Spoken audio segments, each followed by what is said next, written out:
wabarakatuh. Selamat pagi dan salam sejahtera bagi kita semua. Untuk anak-anakku kelas 11 ya. Di sini saya ucapkan selamat datang pada pertemuan yang kedua. Kita akan membahas tentang penggolongan hukum.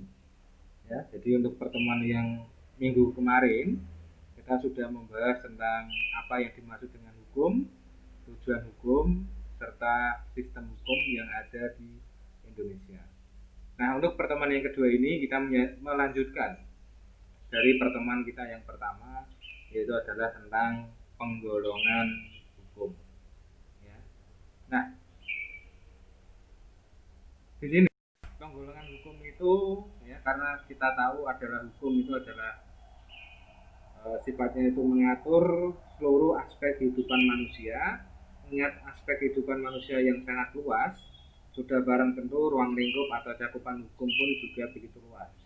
Untuk itu perlu dilakukan penggolongan atau pengklasifikasikan hukum. Jadi nanti hukum itu ternyata beraneka macam jenis-jenisnya. Ya. Di sini penggolongan hukum ya, ada yang berdasarkan wujud. Ya, jadi ternyata hukum itu ada yang tertulis, ada yang tidak tertulis. Hukum berdasarkan ruang, atau di sini hukum berdasarkan tempat, bisa itu lokal, bisa itu nasional, bisa itu internasional. Ada juga hukum berdasarkan waktu, atau disebut juga dengan jus constitutum, ada jus constituendum, dan hukum antar waktu. Serta ada hukum pribadi, ya, atau satu golongan, bisa berlaku untuk semuanya dan bisa hanya berlaku antar golongan. Ada juga hukum berdasarkan isi yang terbagi menjadi dua jenis. Ada hukum yang berdasarkan publik, ya, yaitu publik itu berarti di seluruh wilayah Indonesia. Jadi semuanya itu bisa menggunakan hukum tersebut, seperti hukum tata negara, hukum administrasi negara, hukum pidana, dan hukum acara. Ada juga hukum yang berdasarkan isi, yaitu adalah hukum kategori privat yang disebut juga dengan perdata. Yang namanya privat itu berarti antara orang dengan orang. Ya. Bisa itu hukum perorangan, hukum keluarga, hukum kekayaan, hukum waris. Serta hukum berdasarkan tugas dan fungsi, yaitu material dan formal. Oke anak-anak, kita langsung saja akan melihat satu persatu dari beraneka macam hukum berdasarkan wujud, ruang, waktu, pribadi, isi, dan tugas. Oke, yang pertama adalah hukum berdasarkan sumber. Ya. Hukum berdasarkan sumber itu terbagi menjadi 5 macam jenisnya. Yang pertama adalah undang-undang, yaitu adalah hukum yang tercantum dalam peraturan perundang-undangan yang ada di negara Indonesia. Nah, jadi undang-undang ini itu sudah ada. Jadi misalnya saja di sini ada undang-undang tentang lalu lintas, ya, ada undang-undang tentang kewarganegaraan, ya, jadi semuanya sudah ada aturannya di situ. Ya. Yang kedua adalah hukum kebiasaan atau hukum adat, hukum yang terletak pada aturan-aturan kebiasaan. Biasanya hukum kebiasaan ini ada di setiap kehidupan masyarakat. Ya. Misalnya saja hukum adat seperti itu ya. Ada juga di sini yang ketiga hukum traktat, hukum yang ditetapkan oleh negara-negara di dalam suatu perjanjian antar negara itu disebut juga dengan traktat. Jadi misal saja antara Indonesia dengan Malaysia dalam melakukan perjanjian, yaitu tentang batas wilayah negara daratan di Kalimantan, itu juga ada hukumnya. Namanya adalah hukum traktat bilateral, karena di situ antara Indonesia dengan Malaysia. Seperti itu. Yang terakhir adalah hukum jurisprudensi, yaitu hukum yang terbentuk karena keputusan hakim. Jadi keputusan hakim itu juga bisa dijadikan sumber hukum. Ya, bisa saja ya ada suatu kejadian atau peristiwa yang pelanggaran hukum yang mana pelanggaran hukum itu belum ada undang-undangnya. Nah, di sini hakim bisa mengambil jurisprudensi keputusan hakim zaman dahulu yang bersama pelanggaran hukumnya dengan kejadian zaman sekarang, ya. Setelah itu hakim akan mengambil vonisnya, ya, hakim zaman dahulu untuk dijatuhkan pada pelanggaran hukum zaman sekarang. Setelah itu hakim akan mengusulkan kepada pemerintah untuk segera dibuatkan peraturan perundang-undangan yang baru. Seperti itu anak-anak. Oke, kita lanjutkan. Setelah hukum berdasarkan sumber, yaitu adalah hukum berdasarkan tempat berlakunya. Jadi hukum itu juga memiliki tempat untuk berlakunya. Yang pertama adalah hukum nasional, yaitu hukum yang berlaku dalam wilayah suatu negara tertentu. Ya, misal saja gini anak-anak. Misal saja undang-undang lalu lintas ini juga berlaku secara nasional. Jadi seluruh Indonesia itu semuanya adalah sama. Misal saja kita menggunakan sepeda motor, wajib hukumnya untuk menghidupkan lampu.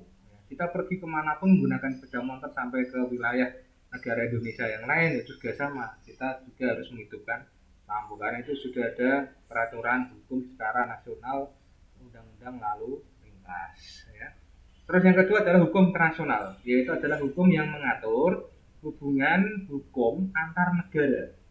Ya, dalam dunia internasional. Jadi hukum internasional ini digunakan oleh negara-negara di dunia dalam melakukan perjanjian internasional seperti itu. Misal saja Indonesia dengan Malaysia tentang batas wilayah negara, itu hukum yang dipakai itu bukan hukum dari kedua belah pihak, tetapi hukum yang digunakan adalah hukum internasional seperti itu. Yang ketiga adalah hukum asing, hukum yang berlaku dalam wilayah negara lain. Jadi hukum asing ini dikhususkan bagi orang-orang asing yang melakukan pelanggaran hukum di negara lain, maka orang asing tersebut ya tetap mendapatkan hukuman dari negara tersebut. Itu namanya hukum asing.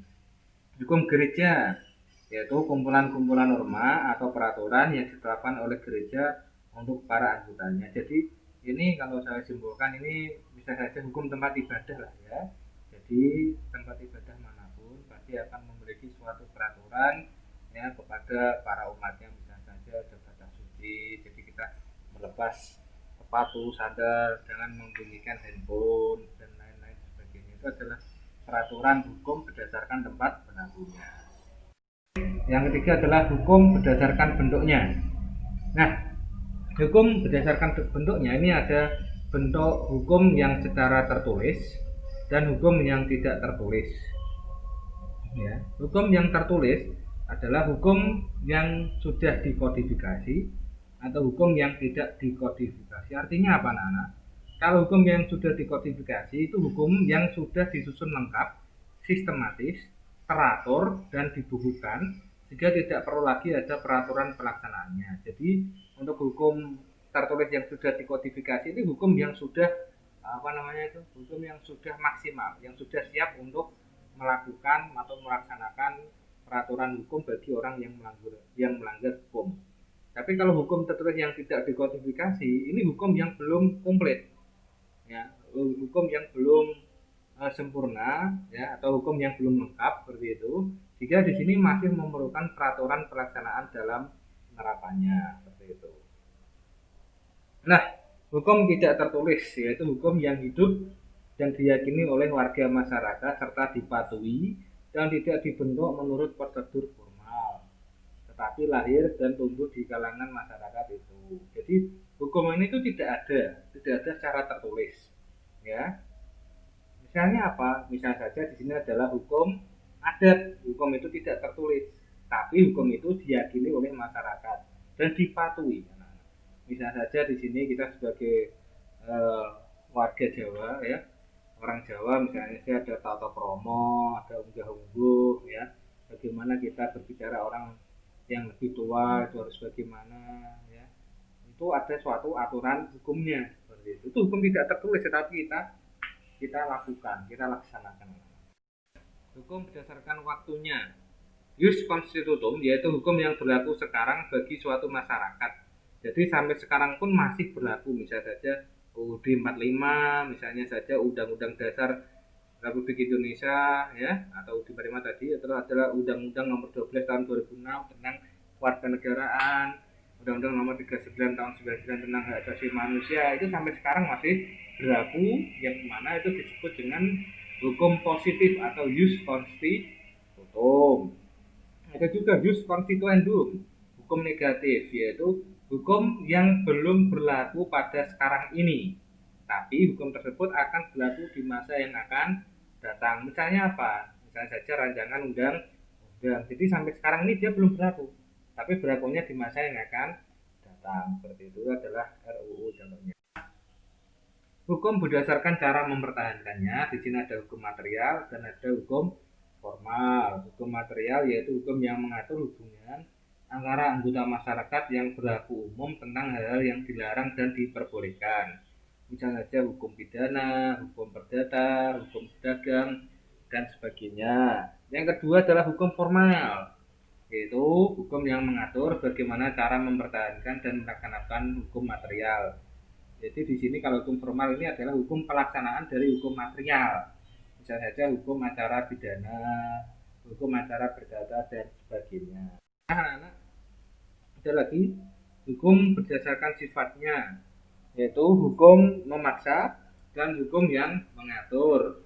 Hukum yang memaksa yaitu hukum dalam keadaan bagaimanapun juga harus dan mempunyai paksaan mutlak. Misalnya saja, ya, jadi orang yang sudah melakukan pelanggaran hukum maka dia wajib untuk mendapatkan sanksi. Ya, jadi dia itu memaksa, dipaksa untuk melaksanakan sanksi sesuai dengan apa yang telah diperbuatnya. Hukum yang mengatur, hukum yang dapat dikesampingkan apabila pihak-pihak yang bersangkutan telah membuat peraturan sendiri dalam suatu perjanjian, atau dengan kata lain hukum yang mengatur hubungan antar individu yang baru berlaku apabila yang bersangkutan tidak menggunakan alternatif lain yang dimungkinkan oleh hukum atau undang-undang. Misalnya saja pewarisan itu sudah ada diatur, tetapi kalau misalnya saja sudah ada kesepakatan keluarga itu bisa disepakati seperti itu hukum yang mengatur. Nah anak-anak, nah sanksi hukum ya. Jadi tadi sudah kita bahas beraneka macam jenis hukum. Ya, di sini kita akan bahas sanksinya. Hukum itu ada dua sanksi, ya. Yang pertama adalah hukuman pokok, yaitu adalah hukuman mati. Yang kedua adalah hukuman penjara. Hukuman penjara ini juga bisa hukuman seumur hidup dan ada hukuman sementara waktu. Ada juga yang ketiga di sini hukuman kurungan. Ya, hukuman kurungan ini setinggi-tingginya 1 tahun dan sekurang-kurangnya 1 hari. Bisa saja hukuman kurungan ini seseorang yang tidak kuat atau tidak sanggup untuk membayar denda, seperti itu bisa. Hukuman tambahan, jadi selain adanya hukuman pokok, seseorang yang melakukan pelanggaran hukum itu juga ada hukuman tambahan. Bisa saja pencabutan hak tertentu, ya, dia tidak mendapatkan hak untuk memilih dan dipilih, itu juga bisa dicabut oleh negara. Yang kedua, perampasan atau penyitaan barang-barang tertentu, misalnya saja di situ adalah misalnya hasil-hasil korupsi atau pencucian uang, itu juga bisa disita oleh negara.